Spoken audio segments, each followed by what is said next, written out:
Eu acredito em Gotham City. Eu acredito em Harvey Dent.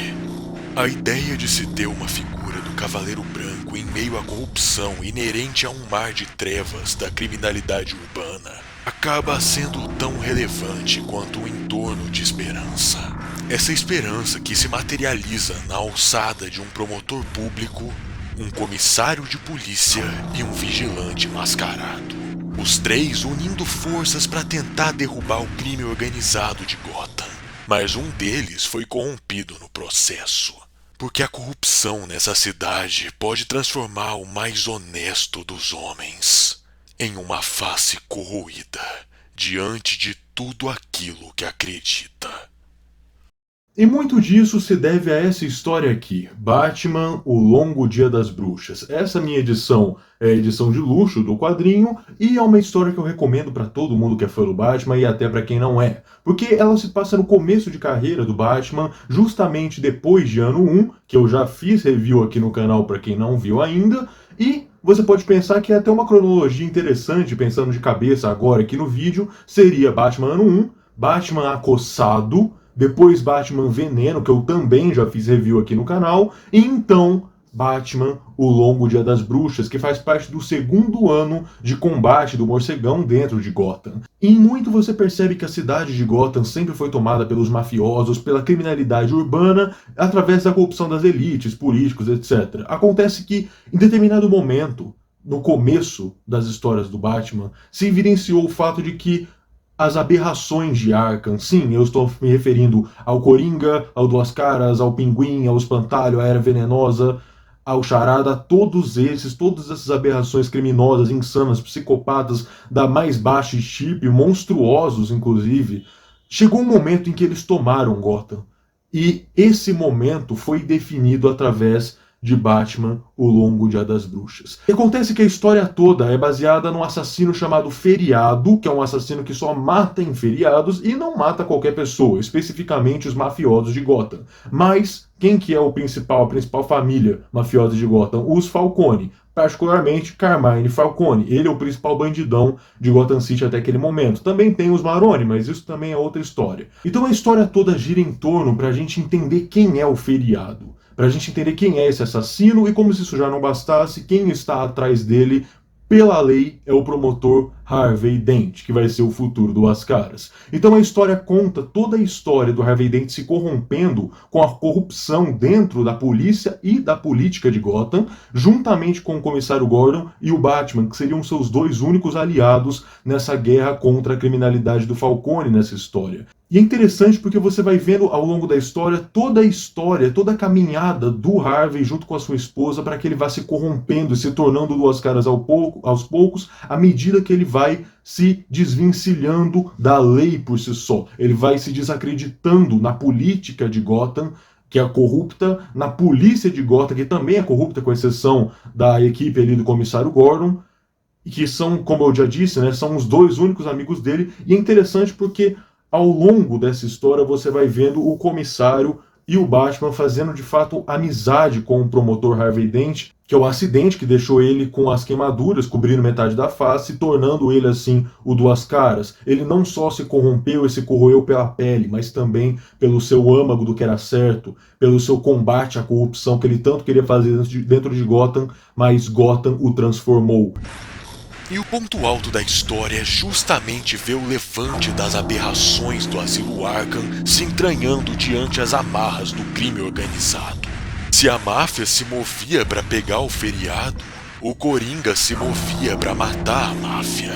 Se Falcone contratava a Era Venenosa para persuadir Bruce Wayne, a Era corrompia sua família. E seja o Charada, o Espantalho, o Pinguim, o Chapeleiro Louco, à medida que o Romano se cercava dessas figuras grotescas em busca do assassino de seus negócios, os monstros ao seu lado se mostraram piores que o maior bandido da cidade. Seja no Natal, no Ano Novo, dias de ação de graças, dias de São Patrício, o tempo passava e a família do Falcone continuava sendo assassinada. Dia dos Pais ou Dia das Mães, à medida que os feriados passavam, Harvey Dent ia se corrompendo E o levante das aberrações de Gotham já era premeditado em cima do crime organizado. Inclusive, o quadro mais icônico e clássico de Batman, O Longo Dia das Bruxas, é justamente esse. O momento em que as monstruosidades tomam a cidade de vez e o triunfo perante o Falcone. Gotham City agora não é mais apenas a cidade mais perigosa, violenta, corrupta e criminosa do mundo. Ela agora continua sendo tudo isso, mas com as cores do grotesco em suas vielas. Inclusive tem um dos momentos na história em que um dos capangas do Falcone chega pro Batman e fala, cara, quando ele tava interrogando ele, né? Antes de você aparecer, todos os bandidos eram só bandidos, eram só mafiosos. Depois que você apareceu falando pro Batman, essas atrocidades começaram a aparecer em Gotham.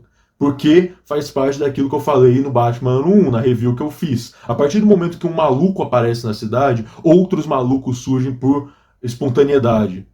Galera, só um aviso rápido, não confundam o feriado dessa história com o Homem Calendário. O Homem Calendário é um personagem lá, vilão do Batman dos anos 60, em plena Era de Prata, que era completamente ridículo na época e tal, como tudo da Era de Prata. Mas aí com o passar das décadas, lá pelos anos 80 mais ou menos, ele foi sendo reformulado. Agora sim, ele ficou algo muito mais aterrorizante, grotesco e com uma pegada de serial killer, inclusive, né, com o passar dos anos. E é desse Homem Calendário que aparece durante a história. Inclusive o Batman e o Comissário Gordon vão atrás dele dentro do Asilo Arkham para tentar pistas. Afinal de contas, o feriado tem o mesmo modus operandi que ele, mas não é ele. Inclusive tem momentos muito interessantes envolvendo o próprio Julian Day, que é o nome do Homem Calendário, com o feriado, em relação ao feriado em si, tá? Só para avisar.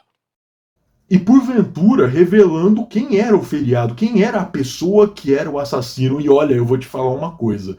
Tem um plot twist tão grande nas últimas 3 páginas, porque primeiro tem um plot twist. Eles já te revelam quem é a pessoa que é o feriado, beleza. Aí você fica tipo, nossa, caramba, não sabia que era essa pessoa. Aí quando você acha que a história acabou, nas últimas 3 páginas, eles te dão uma surpresa tão grande, mas tão grande, que você fala, não, não é possível. Então quer dizer que é essa pessoa que é o feriado, essa pessoa enganou até a outra que havia sido culpada no lugar, aí você volta todas as páginas para você ir entendendo e você fica querendo saber, cara, não é possível.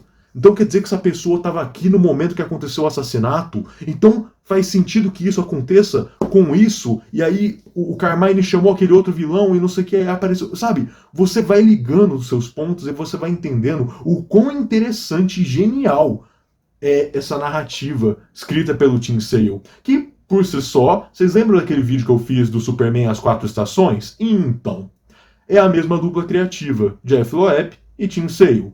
Então, leia, dê um jeito de ler Batman O Longo Dia das Bruxas, porque é justamente o momento no início de carreira do Batman em que as aberrações do Asilo Arkham tomam controle de Gotham. Então, nesse momento, Gotham não é mais apenas uma cidade com muita criminalidade e corrupção, normalmente, como você vê em alguns lugares. Não, não. Não. Ela toma tons grotescos. Ela se pinta com cores insanas e bizarras a partir do momento em que o Coringa, o Pinguim, o Duas Caras, a Era Venenosa, entre muitos outros, o Espantalho, todos eles tomam conta de Gotham e do crime de lá.